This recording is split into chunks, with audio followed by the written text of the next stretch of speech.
afternoon, everybody. Welcome in to the Maize and Blue Reviews. Good afternoon, Michigan football. Well, it's the first show of 25 after a Michigan football loss, and that's where we start things out on this Monday. It would be a whole lot better if we were sitting here talking about coming away with a victory at Oklahoma, but everybody knows by now that is not what happened. So we picked up the pieces on Saturday night, and you always feel a little bit different. You might say, I'm not feeling any different on this Monday, maybe a little bit different. I rewatched the game. I'll get you some thoughts on what I saw after another thorough review. Also, you had Michigan hosting Texas last year. That didn't go well. We know what happened on Saturday. Should Michigan scrap playing these tough SEC teams? They still got two coming up at Texas next year. And then they'll bring in Oklahoma the following year. And then, maybe they should just get rid of this. We'll about debate it, talk about it coming up in the show. But we'll start out with the big news. Michigan will have a new head coach coming up on the sideline for their game against Central Michigan on Saturday. And Sharon Moore revealed the news this morning in Ann Arbor that it'll be Biff Poggi will be your acting head coach coming up for Michigan's game against the Chips on Saturday. And then when they have to go on the road the following week against the Cornhuskers, it'll also be Poggi. Sharon can stay and coach the team, and it can be normal this week all the way up till Friday night at midnight. I don't know what if he's going to stay around till 12 o'clock, but then he's got to be out of there at 12:01. And then for the next 8 days after the Nebraska game at 12:01, he's back. So 8 days where, no contact, and he's not going to be involved with the football program. I don't know. So we knew this was coming. We knew it was going to happen. We didn't know for sure that it was going to be Poggi, although it makes a lot of sense. You have prior, I think, to this year, you couldn't have coaches that were analysts. You had to have, your main coaches. It was going to have to be one of them, but they changed the rule. So Poggi, who has been a head coach, and you have the rule change, you just slide him in. He's Sharon Moore, if you will, and then everybody just stays in their spots. It makes sense. What kind of effect will it have? I was going to say your guess is as good as mine. Will it be a distraction? It's different. It's going to come down to really, I think, the bottom line. If Michigan loses against Nebraska, it will be something. It will be made of something. Maybe there will be something to it. If they would lose against Nebraska, we have to wait and see. If there's just like, let's say if it was Biff Poggi this past Saturday, you'd say, why is Biff Poggi not kicking field goals? Why is Biff Poggi kicking field goals? And why isn't he going for it on 4th and 2? Why isn't Biff Poggi doing this or that? And so that's it. And then you win. You say, oh, great job, Biff Poggi. Maybe he should stay on. But so a part of it being a distraction, you don't know. Of course, the players will say, and all the other coaches will say the right things. So the proof is just going to be in the pudding there. It's not a positive. There's no positive about Biff Poggi being the head coach and Sharon not being around for 8 days. It's one of those things that just goes back to we are, as people who follow and watch Michigan, we're used to it. Every year a coach is missing games, here or there, seemingly. So we've seen it happen before. It's who's the coach this week kind of thing. So not a positive that way, but it's a part of life. It was a part of life with Stallions, and that is still giving off the gift of of Stallions, and even next year, you still get that. I think they still have to tack that one on. So I play the card that I normally don't like playing, but I'm going to do it. It is what it is right now when it comes down to Stallions. I will go ahead and take some of your feedback on this particular item, and then we will get to the game on Saturday. Lots of time to improve. Well, we see most people are commenting on the game, so we are going to get that. Mr. Martini, it is not bad. Scar is not a no-show. Scar has a new show that he is going to do on Tuesday mornings. And he will do that every other week.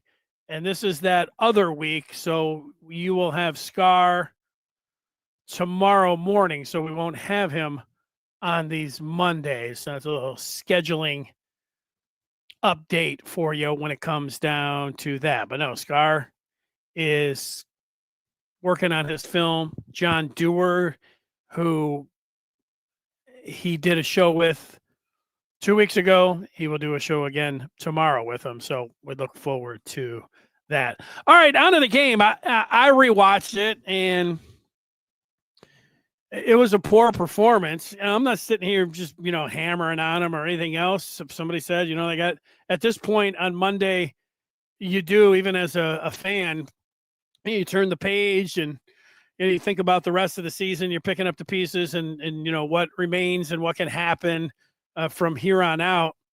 And this is a great game if you're able to win it.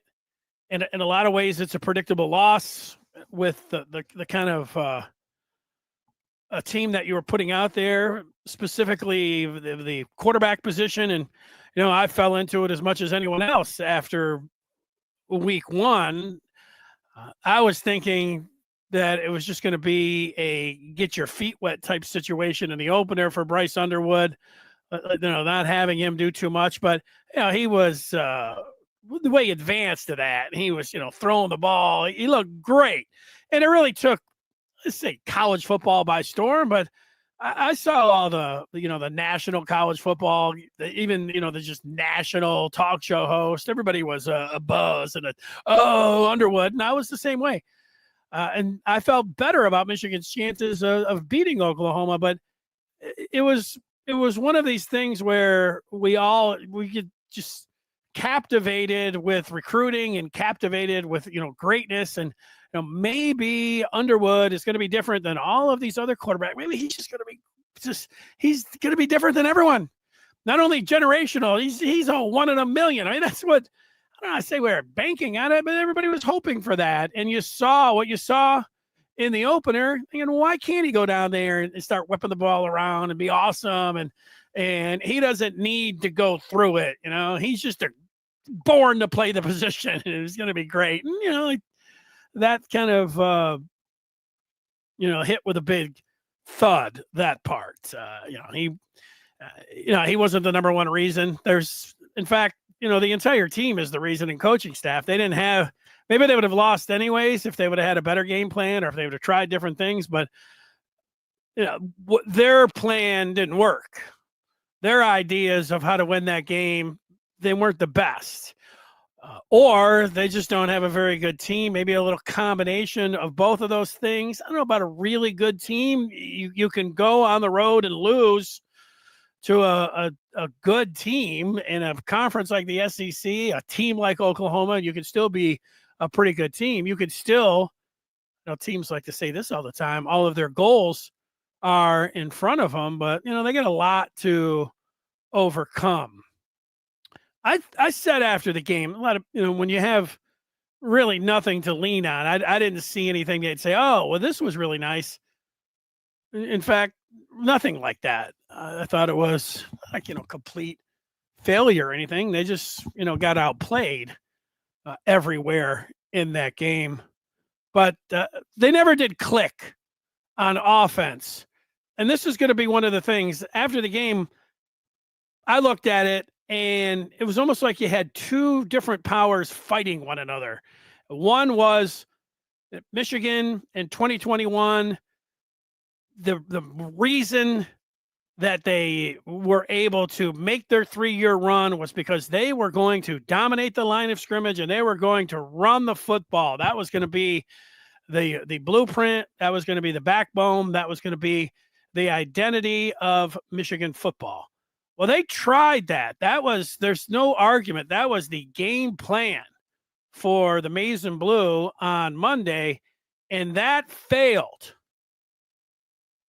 They got to halftime, and they only had 42 rushing yards, and yet they had attempted 18, and Underwood made a couple nice throws right off the bat in the first series. He was over there swinging one out for a screen. He also had a nice, chunk 25-yard pass. But after a nice start from him, there was really nothing to be found there. And when you watch good offense, you say good offensive play calling, just good offense altogether. Over the last couple of years, it was a lot of times it was noticeable watching the Detroit Lions and Ben Johnson. And, they have talent everywhere. But still, you would watch Johnson and you would say it yourself when you're watching. He's like, this guy really knows how to dial it up. This guy has really got a feel. And it's got to be a little bit tough for fans and, all of us to say that when you're a good play caller, it's a feel. And you just say, I need a better explanation than that it's just a feel. But it was a good example of watching it on Saturday. Never had a feel for when to put the ball up or when to continue just staying on the ground. It was almost like, they are banging their head against a wall with the run. And it was like, damn it. All right, we'll try some throws. And well, that's not working either. Marrying those two concepts, being able to run and pass, having them play off of one another. Here, talk about complementary football when it's offense and defense, but also complementary football and just harmony, rhythm, flow. They don't have that right now. They didn't on Saturday when it came down to the offense. How does Chip Lindsey get some flow, and how does he get that going when it comes down to the rhythm of the offense? Great question. That's what I don't know, but they're saying they're struggling with that right now. But that's the number one job for Michigan football right now is to figure that out. I have a theory myself that they looked at this game. They have Bryce Underwood, and we all know, we just talked about him, but it's a little bit like getting your, this brand new car that's a fabulous, I don't know, whatever you would want to say, Corvette or something. And, you get it out there. They try it a little bit, but they're scared. They're scared to punch their right foot down on the floor and let it go and really let it out and get out there and see what it can do. So they're, just, and they didn't want to do it on the road. But now, figuring that part out is number one. Not that I don't care what anyone else says or anybody else's opinion, but everybody should be in agreement with that. That is the job of Chip Lindsey and Sharon Moore, figuring out the rhythm of the offense. Good luck.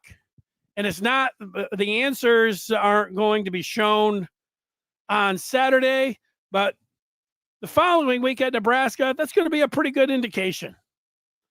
Are they planning on coming out and saying, no, we're going back to, not that they don't care, but they are going to go and they are going to run or die trying, and then they'll mix the pass in when they can. Like that was what they did on Saturday. Are they ready to move past that? Can they move past that? To me, that's the biggest question, figuring out on how to marry that up. Now, that's what I thought on Saturday night. Joe Klatt came out. I don't know if it was his podcast this morning, But I just did see Klatt this morning. I saw a short video of his podcast, and it was the part about Michigan. And that's what Joel Klatt thought as well. He watched it. He saw two things going on that weren't helping one another out. And I thought, good job, Joel. Or at least I thought, good job, Dennis, because Joel was agreeing with me. So that's what I see. And that's what I saw, and that's where I'm at. That's the biggest thing. Now, yeah, their offensive line needs to be a lot better. The three questions about this team heading into, they're all on offense. The biggest questions were the offensive line, the pass catchers, and the quarterback. And, the quarterback after week one, it looked like they had that answered. But, Bryce, and you put in here, he is a freshman, true freshman. And, he was disappointing on Saturday. I think, and we all think that he is going to be a lot better, and he's going to get better as he plays this year. I would bet on that. I don't know if I'm ready to bet on the offensive line or the pass catchers. And they need both of them. And they need them now, not just a flash, not just against New Mexico or Central. They need him to be a lot better if they are going to be a team to be reckoned with. And I don't think any of these things can be disputed about the offensive line, about the pass catchers, about Underwood, about Chip Lindsey, about Sharon Moore. I think everybody that follows this team as closely as everyone follows it, should all be in agreement with all of those points. So I think presenting the obvious. And sometimes the obvious is, what you need to, if you're starting to go all the different ways, go with the obvious. That's what they need. Marrying up the passing and running game, getting the offensive line to play better, get the pass catchers, if they have them. They have so many of these different receivers that you have to have playmakers. And it's great to have a catch or two. You need multiple catches when you're a number one wide receiver. I know McCulley had 3, and maybe we'll chalk it up to the quarterback not being on the same page with his receivers. Maybe chalk it up, the quarterback.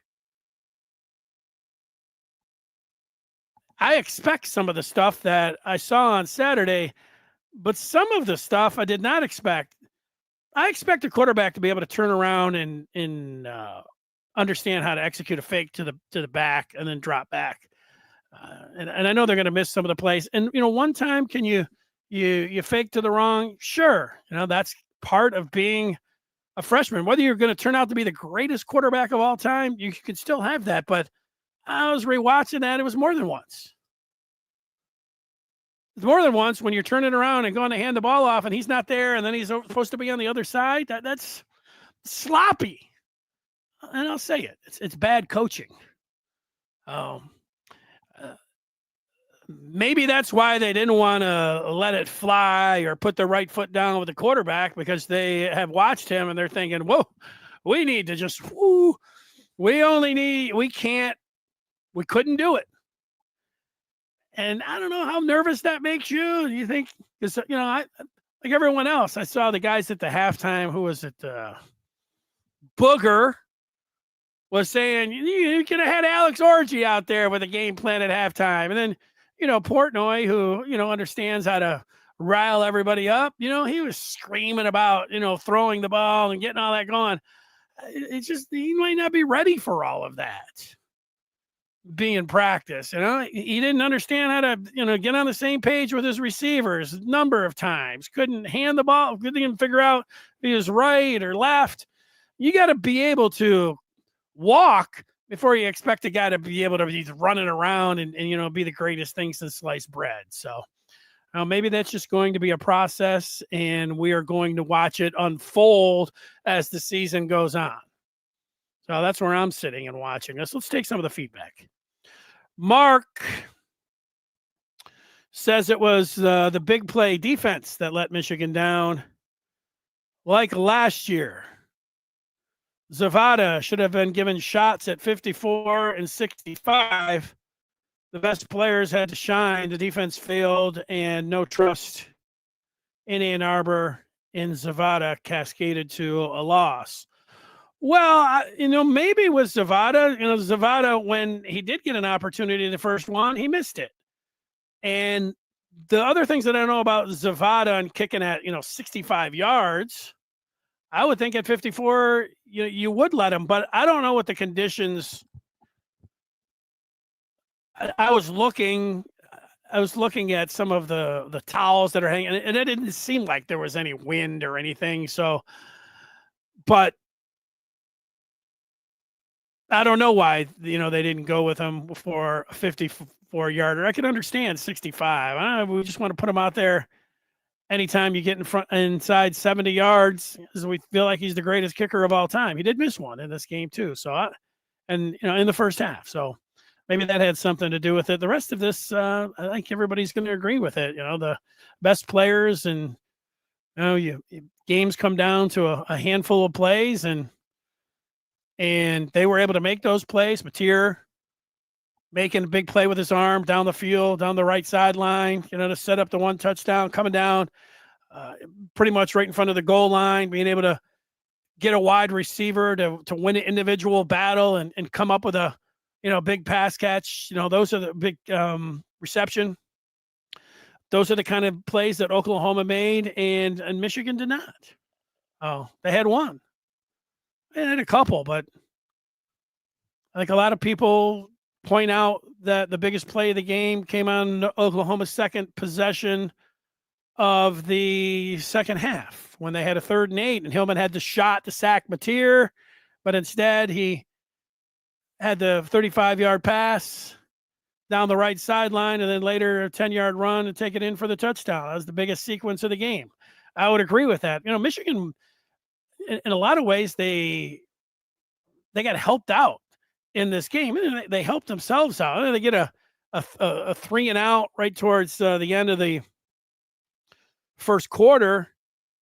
Actually, it was their first possession of the second quarter. They got a 3-and-out, but a roughing the punter. That's like a turnover. Then they did get a turnover. TJ Metcalf in the first quarter got an interception. Those are 2 big plays.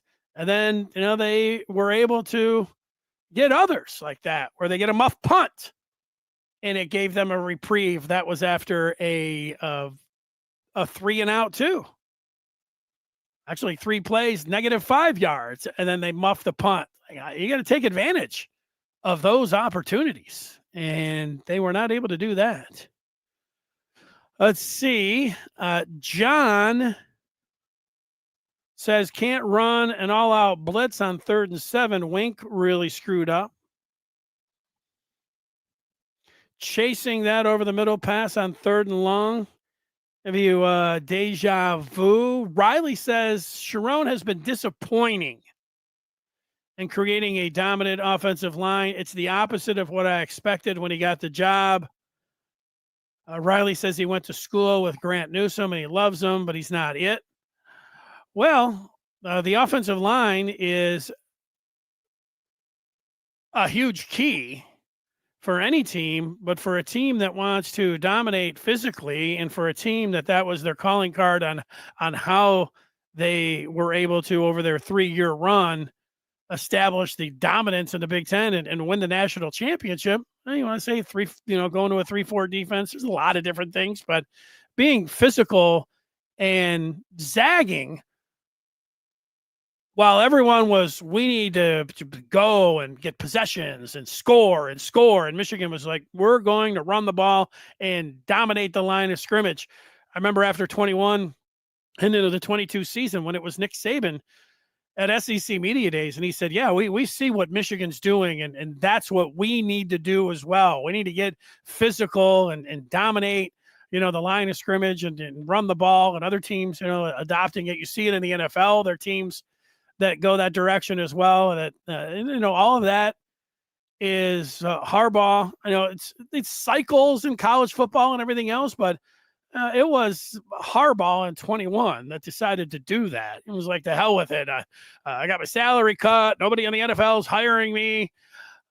I know everybody. There's people that blame the athletic director and everything else, but Harbaugh, he didn't. Nobody was hiring him in 2020, and he said, "Damn it, I'm going to do what I think here. My last straw, whatever else. I'm gonna go back and pull the old playbook out." Well, that's it. There we go. Take a few more. There's a Buckeye fan saying blitz Underwood. That is something that stands out. Michigan 0 for 8 throwing the ball versus the blitz. If you are expecting, you guys, Columbus should understand that it's a process with a quarterback, and that's one of the areas that he needs to get better.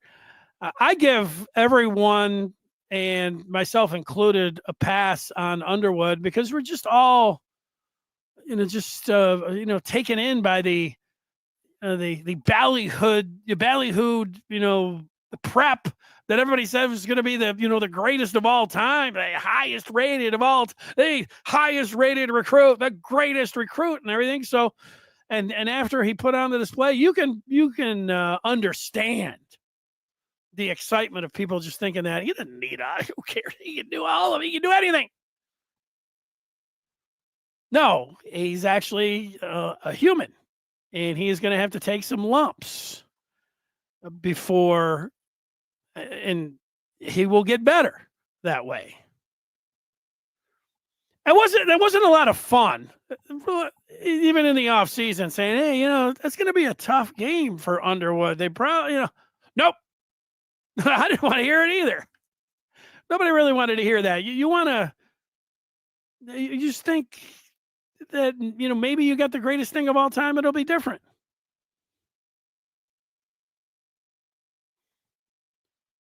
I don't understand that point from Don, who says OU watched the New Mexico game but had a different reaction. I don't know. I think what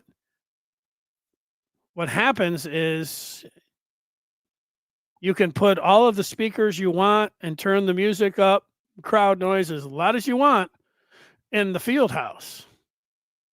But when you go on the road and you have the red all over the stadium and you have an accomplished defensive mind like Venables, who understands how to show man and then back out of it and how to confuse quarterbacks, especially young ones, you got to go through it. So that's it. Michigan needs to learn how to not run by the quarterback on blitzes, 3 clean shots. Yeah, they got a lot of things. When they say clean up, there's great learning experience for Michigan in that game. Don was going back to when I said the goals are in front of them. And he says, but so are about 7 Big Ten teams playing better football than us. Well, sure, after 2 weeks, I don't expect that to be the case in a month or two. So that's it when it comes down to it. Let's see what the punter says. He says the Oklahoma game was worse than the score suggests. Nothing positive in the game was sustained with any consistency. Yeah, yesterday, let's say the next day, which was yesterday, I was sitting around and I was on the Maize and Blue Review and I was reading what everybody had to say. And, and everybody predictably was, pretty miserable about the outcome. And I started at least a half dozen times saying, well, here's something. and I really wasn't able to come up with here's something to lean on, here's something that you like, and oh, on this Monday, the best bit of news or comforting that you can have about that loss is that it's over, and that sometimes when you get smacked down like that, that it can be something that you really learn. Bryce Underwood is, been everything has just been rolled out for him, and it's been like, here's the throne. It's been like a coronation, and so now a humble pie for the quarterback. How is he going to respond to that? People were talking about what a great hire Chip Lindsey is, and him at the controls and all these different things, marrying up the spread. And they work with Drake May, and you watch. If we were talking to Chip Lindsey, his head's got to be spinning a little bit. There's nothing that he was putting out there was working. Somebody already mentioned Grant Newsome and the offensive line. Was it last week that I was, and I should apologize, of shouting,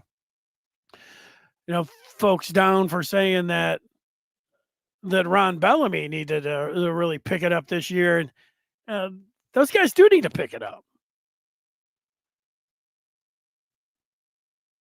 The wide receivers and the offensive coordinator and the head coach and the offensive line coach. I mean, those guys, they didn't have a great game plan, and they didn't execute it either.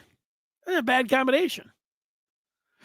Yeah, this is it. You move on. I mean, I don't know. I'm not going to be sitting here on Wednesday, still talking about a 3rd and 6 and running it up the middle and then not going for it. Well, I would go for it there. And Sharon looks at the analytics, and then he says he follows his gut. We've all watched football our whole life. And if you feel like you can get a 4th down, yeah, I was watching last night, the Sunday night football game. And, you see the two the very best quarterbacks, running an offense, and just how it works. I mean, if you've got a great player and a great scheme, the things that you can do. John says he disagrees. Michigan had several opportunities to take the game over. They just didn't execute. Well, it always gets down. Is it the players, is it the coaches, or the execution? So they weren't really going anywhere, and then got a Metcalf interception, and they went 3 and out. They weren't really going anywhere. They had a 3 and out, and they had a punt, and then they had a roughing the kicker. I mean, 2 turnovers within the first 4 possessions that they have, and they couldn't do anything with it. Now, one of those was a missed field goal by Zavada. That was a 4th and 2 that I thought they should have went for. But, you get down 14-0, and you're sitting there at the half, and they got to be sitting there thinking, wow, we had opportunity. We had a lot of opportunities. And even when we didn't play well, we got breaks. I mean, you make your break with the interception, but got a break and a turnover with a roughing. But this, they went in, and when they weren't having any success with that run, they got tight. They looked tight, and they played tight. Now, you don't go down there saying, oh, we're going to be tight. They go down there, talking about, a business trip, and, we're road warriors and all these things, and we got to hang in there. But, their game plan of being able to win the line of scrimmage and run the football to help their quarterback out didn't work. And then they came out and hit that 75-yarder. They all had to think, I don't know. I don't think it was a bad thing, to have the 75-yarder, but part of it, they had to say, yeah, no, I told you, it's just a matter of time. Because there wasn't a whole lot after that, where you looked at it in the running game, and you thought, okay, they got something here.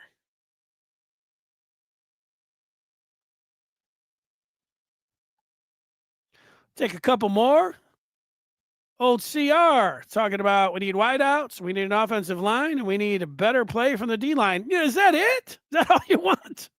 I agree. I agree.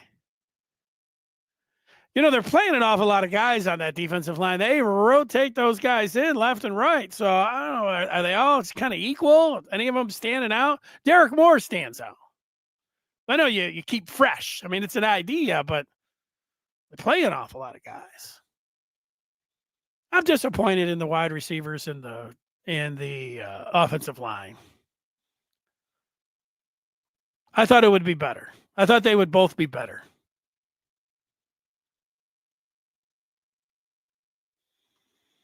John pointing out that Michigan was on their side of the field 6 times, couldn't produce. Mark's talking about Klein. How does Michigan not list Klein as questionable on the announced injured list, and even questionable was too healthy as a descriptor? Yeah, I don't know when he got hurt. I mean, there was talk. I was sick last week, so I wasn't following the day to day like I normally do. In fact, I got a text from somebody on Friday. I was asking about Klein. I'm like, Klein's fine. And then I'm like, oh, wait a second. No, he's not fine. So I don't know. They felt like he had an ankle that maybe he was going to be able to give it a go, and that he was going to give it a go, and they thought that he could block. So that's how they did it. I don't know. I don't know exactly about. Was he not on the pregame injury list? Is that what you're upset about? Vince is as upset and concerned as anyone, but he says, let's face it, if we roll through CMU and walk out of Lincoln with a big win, we'll all be excited. Well, there's no doubt that what happens once you get, you're devastated with the first loss of the season, and there's going to be a lot of people that, overreact on both sides of that. Like everything's fine. And then there'll be people that are, talking about, 5-6 losses. And then there's everyone else in the middle, but it's not going to be after the CMU game to say, okay, it was CMU, but if they are able to go and get the victory at Nebraska, that's going to be a great win. If you don't like the word great there because they should beat Nebraska, Nebraska's not all that good.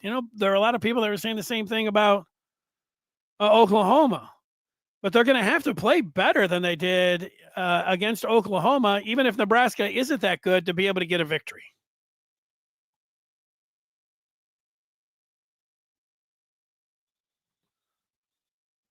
Hansen was out there, but never targeted. Yeah, when you come back from injury, Hansen was coming back from injury. You even if you're in practice, it's like with Rod Moore. Rod Moore is very close to playing. People say, well, just wait, to play him at Nebraska.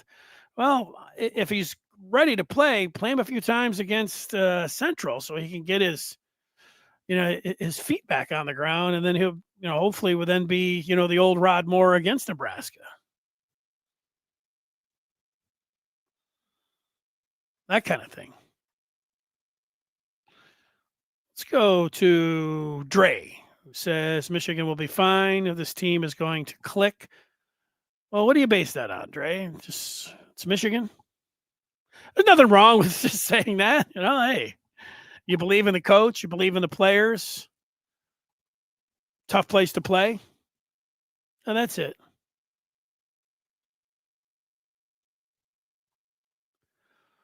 Okay. Sam said Portnoy tweeted calling for Moore's firing for not letting Bryce air it out. Yeah. Well, here I know Dave Portnoy, is very popular, and the Michigan man and all of that. But he's made his a lot of his success is for just being over the top and barking things out. And I didn't actually see where he was calling for Moore's firing, but that wouldn't surprise me. That's kind of the way he rolls. So you get a little bit of this, and a little bit of that. Right there it is. Wink didn't have a good game. Nobody, on either side, we could run down all of the coaches. None of the coaches had good games. Mateer was great. Really impressed by him. That's from the punters. If you watched his tape, he's got the skill set where he throws he's got a little twist and flair, almost like he's a swordsman or something. Like when he's the Three Musketeer when he's throwing the ball, he puts a little panache on it or whatever when he's throwing. But he's a dual threat guy and he can run it. He's played a lot of ball and he has played a lot of ball in the system with his offensive coordinator who came with him from Washington State. I was expecting him to look pretty good and be a tough guy to contain. There was speaking of tweets, I don't know, he's a popular podcaster had put something out, and look, guy looked like he had done some work. Looked at how Mateer had fared against good competition. I don't know how he delineated who was good or not, but I looked at it and thought, I wasn't thinking let's bet the house on Michigan after I saw the tweet, but the tweet was basically Mateer's no good against good competition, and he just piles up on the easy on the lamb chops, and a lot of Michigan fans were like, "Yeah, Mateer blows against good competition." It was the same thing with the offensive line. I thought that was even a bigger point on why Michigan had a chance there, because they were starting two really young guys, and it was a little bit of moving guys around, and people are like, the offensive line blows, so Michigan will be good there. That wasn't the case either. Couple more. Mr. Martini is going to a history lesson, saying Peyton Manning had a pretty rough start to his college career. Yeah, what was I watching? Peyton Manning, they were showing something. I don't know, it was his first start when he was getting in there and everything else. It wasn't like they put him out there, immediately. It was pretty quick, but yeah, Peyton Manning really struggled when he was a rookie in the NFL, a Hall of Famer. That happens a lot. Sometimes, Cam Newton, it didn't. Cam Newton, his first game, I think it was against Green Bay, and he threw for 400 yards. It's like, this guy's great right out of the gate. Next game, he threw for 400 yards. But most of the time, you got to go through it. Even the greatest of all time to play the position, but I didn't want to say it. Nobody wanted to hear it. Hearing that, well, you really can't simulate all this. Cut from a different cloth is saying that I got it right. He was hoping that I was wrong so they could come in here and tell you off for not believing in the team. Yeah, you should, if you're a Michigan fan, you should believe in the team and believe in the coach. And I think a lot of people in the media, are fans, and that's where you get, hey, they're like, it was part of it with me. I didn't want to, I was surprised, not shocked about how Underwood played in the opener.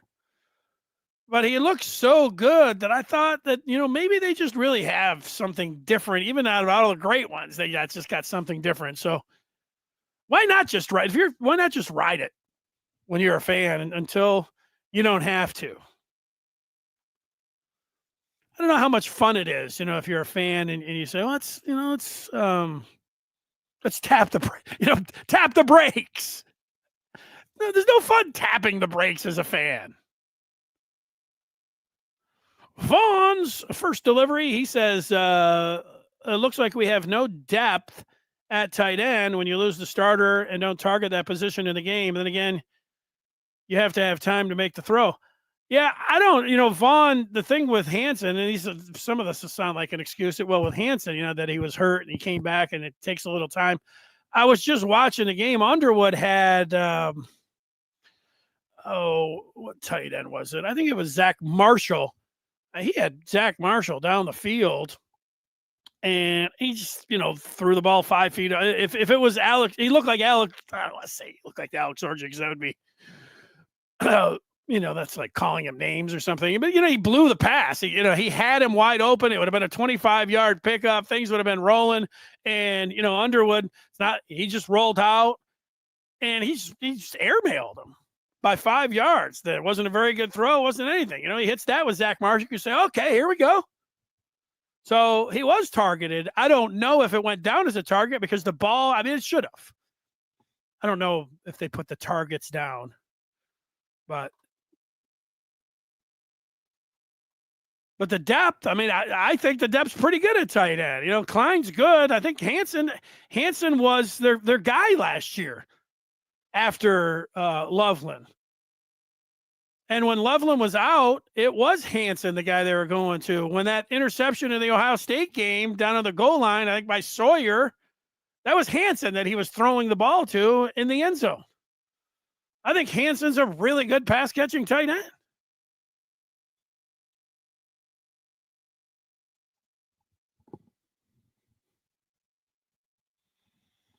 Yes, I'm excited for Monday Night Football tonight. I'm excited that it looked like I was going to blow my fantasy in week one, and then I had Lamar Jackson, who got me into a tie for tonight's game, and I got the Vikings defense. And in old Chucky the Spartan who's had a good week. He's got TJ Hawkinson. So let's have not a great night for Hawk and a big night for JJ and the Vikings defense. Brian is saying you can't have a coach who coaches like a scared little girl. Now that's a little bit over the top, Brian, but I get why you say that. Now, what I would say is that Michigan went in with the idea that they were not going to. They've got this, all worlds, and they didn't want to rev it up, put it all in his hands. So they were going to go with the ground and pound. And then when it didn't work and they only had 42 yards, it looked like they were tight. They looked like they were scared. And it looks like how they were calling it. And that's how it looked. So I understand why you say that. I just, it's a little harsh, but hey, this is, it's football. We're all, everybody's a big kid here. You don't have to, put it in nice terms. Call it like you see it, right? Right, Brian? Yeah, Brian had another thing. Let's see. Scared third down calls. Yeah, tight, scared. I look, the scared part, how you got to, I know, and what good offense looks like. Sometimes, you're watching it and you see these guys that are great play callers and great offenses, and man, they're making big plays. You say, oh man, that's dialing it up. And they just have guys that are making plays.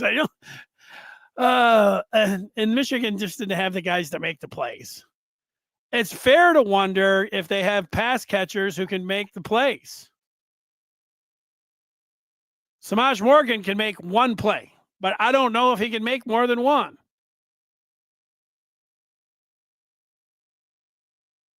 I don't know what McCulley overall has. They love him. They talk about how he's wide receiver number one. He had 3 catches. He had the one great one. He had another one where he was blocking. Would have looked like it could have been an easy touchdown, but I don't know. Maybe that was Underwood. Maybe it was McCulley. Maybe that was the product of having a guy that just transferred and, left his team last year and then having a freshman quarterback and these guys not being on the same page. I don't know. Here is Tuco, who says, you can't protect Underwood from interceptions. Mateer threw 4 balls that should have been picked, yet he kept chucking the rock anyway. Well, send it down to Chip Lindsey for that Nebraska game plan. If you're sitting in there, don't be afraid. Let's not be afraid with Underwood. Thing is, with Underwood, what he displayed in a game, you almost feel like they felt like they had to just run the ball because he's really not ready. He can't.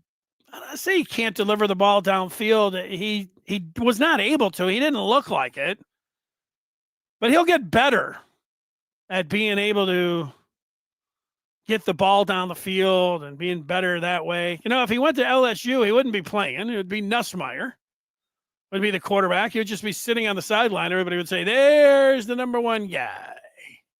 There's the future. And he would just be, you know, sitting there with a headset on and just in practice. But that's not it. I mean, he's been thrown right out there.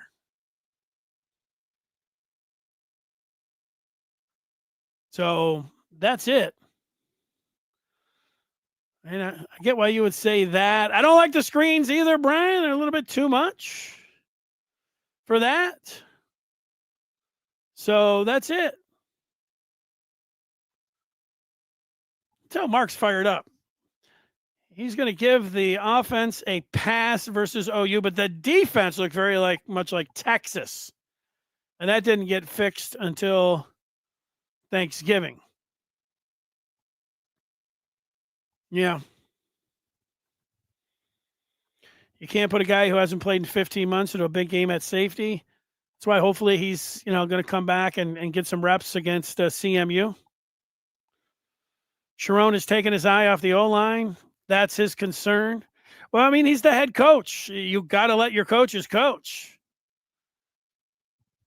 I don't know. People look at the recruiting and everything else. But, sometimes when they have the success like they had since 21, I guess you'd have to look at every single class. This is supposed to be, I think they're getting the talent on offensive line, at the offensive line. And, however they're coaching it and developing it. To me, it's more coaching and developing more than the talent acquisition. And, they went through, who they went to the transfer portal and they got Norton, who started the game. They got the kid from Ferris, Lawrence Hattar. So they added 2 guys that were there, and you just keep adding. And they got some young dudes. I know Babalola might have been starting if he didn't hurt his knee. Ty Haywood, who's a true freshman, he was as highly thought of as almost any player in the country. Now, I know he's a true freshman, but I'm talking about playing him. It's not lost on me. They started the game with 7 offensive linemen. One other time in the first half, they had the 7 offensive linemen because, Herb Street was like, Jim Harbaugh would like this. And then they started the third quarter out and they went 75 yards. So maybe, they need to put more of the jumbo sets in there. But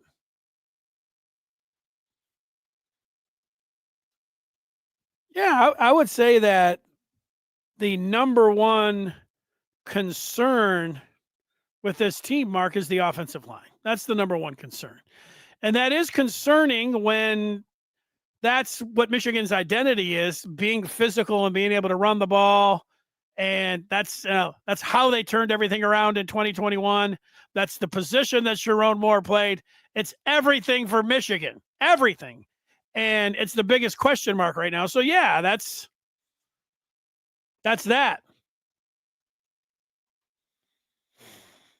Salute RGS had his Wolverines and Lions losing on the same weekend. It hurts more. Yeah, I get that. The Lions game wasn't any help. And was there any point in the Lions game? It was really hard. That was a hard game to watch. The defense. Needs to play a lot better.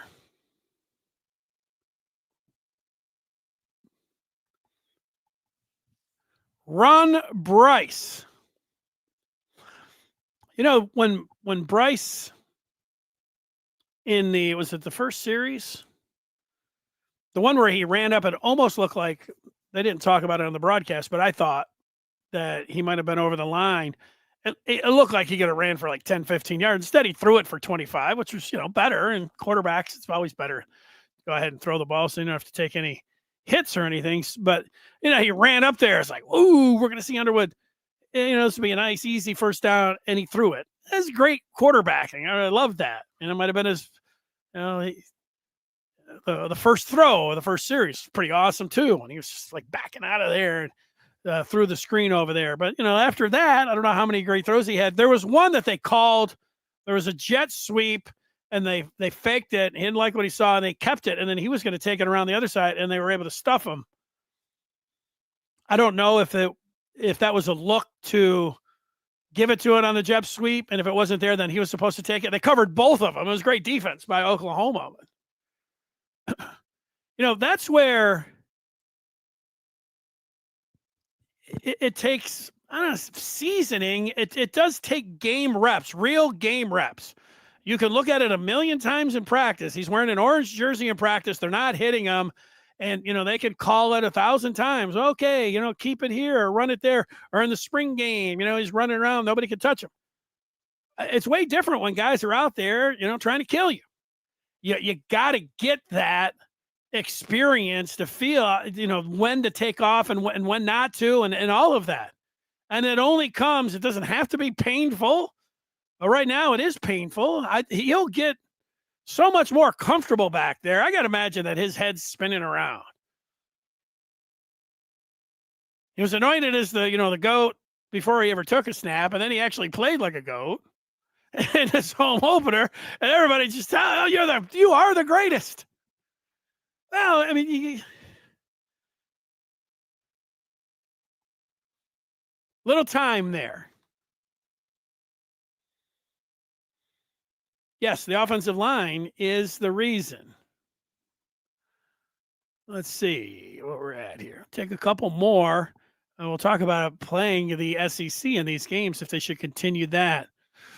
Yeah, here's people, I say just tell it like it is, how you're feeling. Here's somebody calling them, cowards. I don't know about that. All right. MGoBlue1234 says he listened to an interview of Underwood last year saying he chose LSU over Michigan due to better quarterback development. We need to use him correctly, which means running him. Yeah, I mean, that's a very, I wouldn't say popular interview, but both Michigan State and Ohio State fans like to retweet that interview a lot. I mean, I see it on Twitter quite a bit. And that is basically what Underwood said. And there's a lot of, OSU fans and, MSU fans that say it just came because of the money. And then they here's the example of why. But the part about using him correctly, there is a lot. You have this guy who theoretically, yes, it is, that for 3 years, he could play 40 plus games for Michigan, and a national championship really is in the offering with a guy like this. So you have to do this with all the positions, but especially at quarterback, and then especially with this quarterback. I mean, you've got to really have all hands on deck. I think that's what went into the game plan. I think they know they've got the car and they got the engine, but they said, we just need to protect him, and that's why we're running it. But when they couldn't, now they're in trouble. So that's why I get back to the whole identity part. At what point, if is it all lost, for sure, if they can't, run it better? Probably. But they still have to marry that up. Because Underwood's going to get better and better and better, more comfortable. And then you're going to want to use that. a quarterback makes such a great quarterback makes such a difference. I'll go back to the Sunday night game last night. To watch Lamar Jackson and Josh Allen, I mean, these guys, it doesn't matter what, it doesn't matter anybody else that's out there. These guys, probably nice that Lamar had Derrick Henry. Was it nice when he fumbled it? But the point is that you can do so much with a great quarterback, and they do have to, how did you put it? The development part here, and when they run and how much they want to run them, all of that. Sam says he hasn't shown any scrambling ability yet. Well, yeah, I think that's part pocket awareness, when you're going to go and all those kind of things. You're going to get more comfortable. I don't think that they're not running him because they're scared that they're going to get him hurt. I mean, you can't coach that way. That would freak people out. Yeah. But the part about the scrambling is that he's done everything tremendous when you just see the physical ability. And the number one ability that you want is being able to stand in the pocket, process quickly, and deliver the ball downfield. And he can do that. That's the first thing. But then you watch him. If he couldn't throw, Bryce Underwood would probably be a great quarterback, just a great running quarterback. He looks like he's that kind of athlete. But meanwhile, he looks like a great, pocket pro prospect quarterback. So, that's going to be a learning process. It took a long time to spit that one out. I think we agree with that part. Don't we? Now, this is, I'm going to get a little bit, say this is a little bit early on this point, saying, are you worried that Bryce will transfer? I am not, after 2 games, worried about Bryce Underwood transferring. You start getting into these like, well, what if they lose 4 or 5? Yeah, well, what if they do that? Well, let's cross that bridge when we come to it. But it would be like, so do I think that they need to run him more against Nebraska, or do they need to have him use his arm, or he's going to transfer? You can't be thinking like that. I mean, you really do have to think about winning a game, but you got to think about how to develop him and how to get it right. That's all that these guys should have been talking about in the offseason, is how to develop him. And when you look at the receivers that they've got coming in, and I would imagine that transfer portal wise, I mean, so this is way early on everything, that they would also be looking for the very top wide receivers for him too. It's kind of the thing, you get this otherworldly quarterback, and then the next thing is like, you need to, that was always the excitement. In addition to just getting him, is like, okay, now obviously they got to spend for everything else too, because he has to have an offensive line. He has to have backs. He has to have receivers. He has to have you need to get him all of that. Get him a defense too.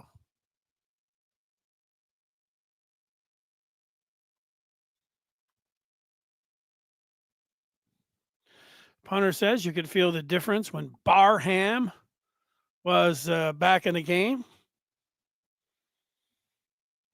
Well, what was it, 14-0 at the half, and so it ended up being 24. Yeah, I mean, Barham's a good player. I don't think there's any doubt about that. I'm with you.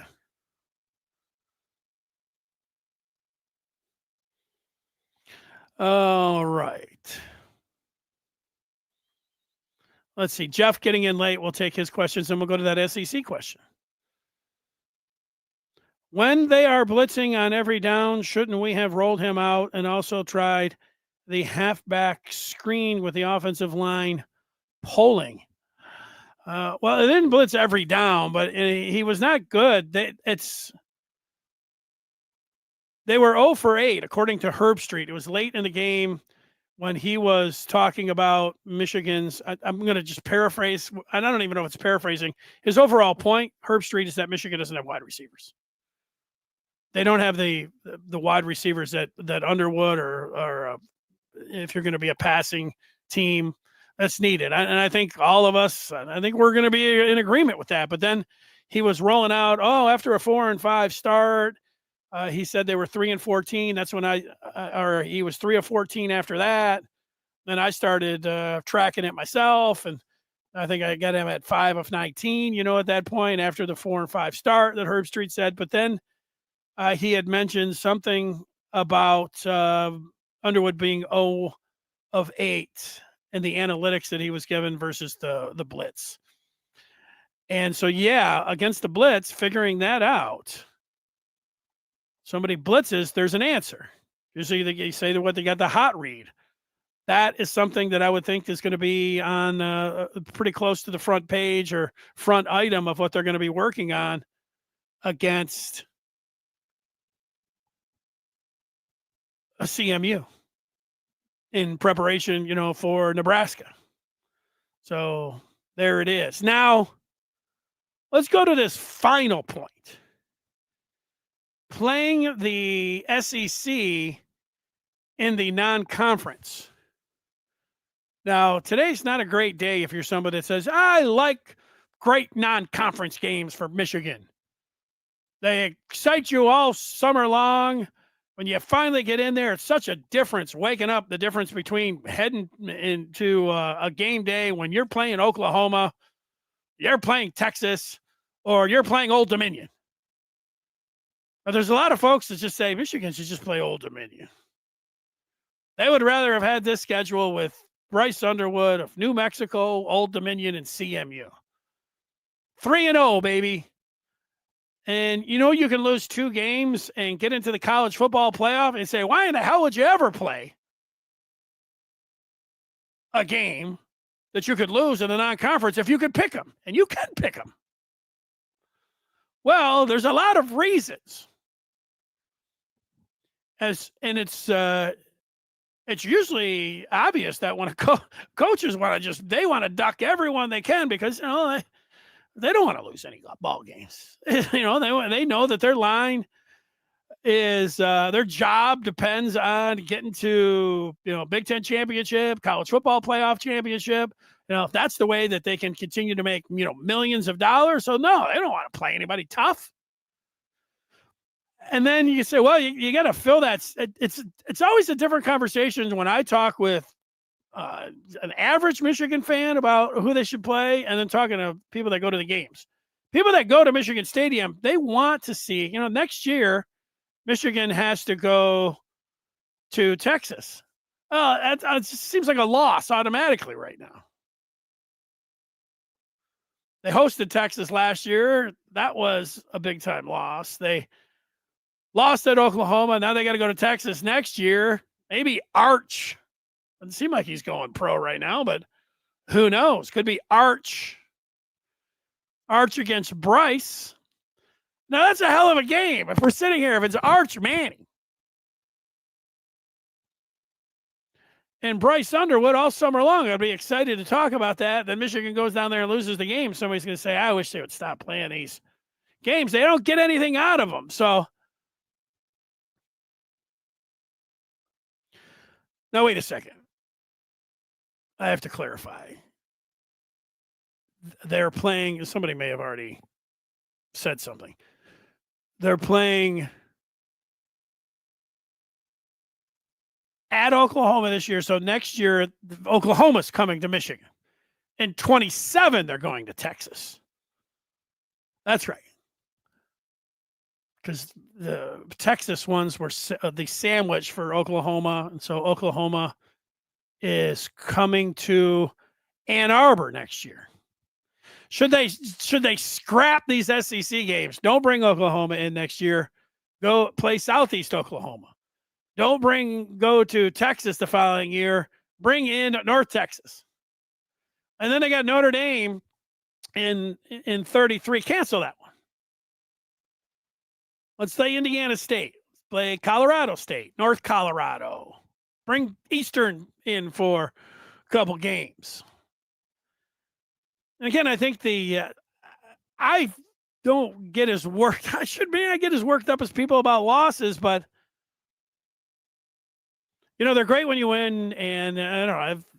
They suck when you lose. That's as cliche as it can get. It is what it is. Also cliche. Let's just duck them. That's fine. Everybody does it. It's all about just getting to the college football playoff. You're not Ward Manuel. You don't have to worry about filling up the stadium. Season ticket holders, they'll still show up if they're playing Southeast Oklahoma and not Oklahoma. So I still like it. I gotta just it's a different feeling. And yeah, I hate the losing part, so I understand it, but I guess I'm just gonna be say an old guy. I'm just going to stick with what I like. I know what I like, and I like big games in college football, but I know that you like big games, but you don't like Michigan losing. So if you can avoid it where you can, and you can avoid it, get on the phone with Old Dominion and say, let's go.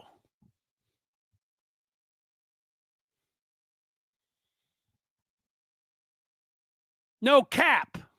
That's right.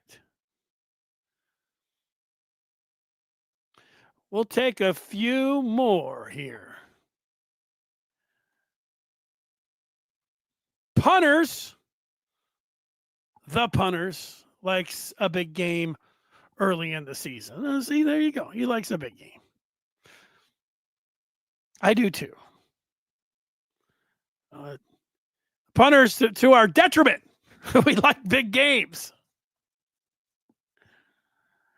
Jeff is here one more time. Jeff, you got in late, but you're the last one.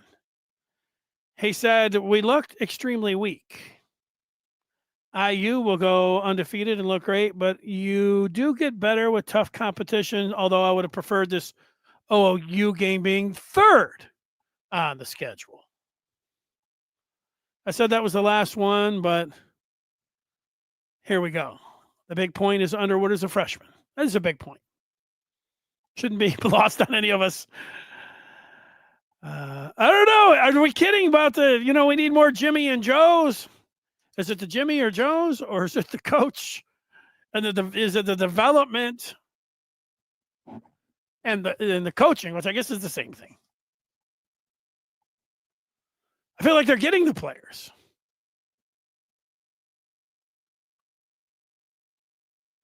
I feel like it's the key to the season. Being able to get that offensive line going. I know here's the thing. I know they hit. I know they drill those suckers. It's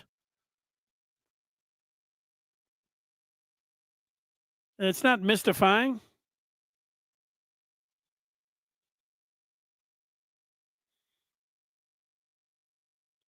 I don't want to give any credit. No, I don't want, you say, I don't want to give any credit to OU, but, am I over here, tipping my cap? Tipping the cap to the opponent gets a little tiring.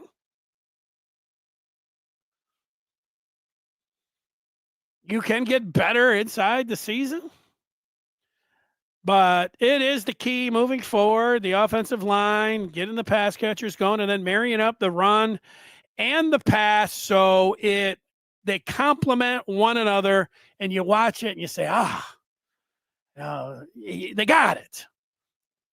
They got this thing going. And if they are able to do that, then, this season can be so very good. And so that's going to be the hope and where we're at. That's it.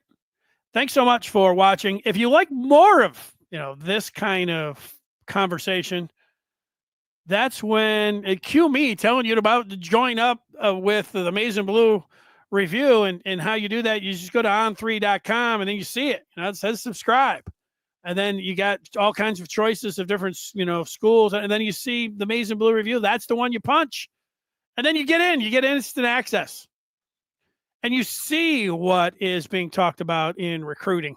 You see what is being talked about with the offensive philosophy and what Chip Lindsey needs to do. And then you see, and then you participate in the conversation with other Michigan fans as well. It's a great time. I guarantee you'll love it and that you'll get your money's worth.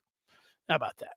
So we'll see you over there on the Maize and Blue review. Thanks so much for watching. And remember, Scar's got a show coming up tomorrow. See you on Wednesday. Till then.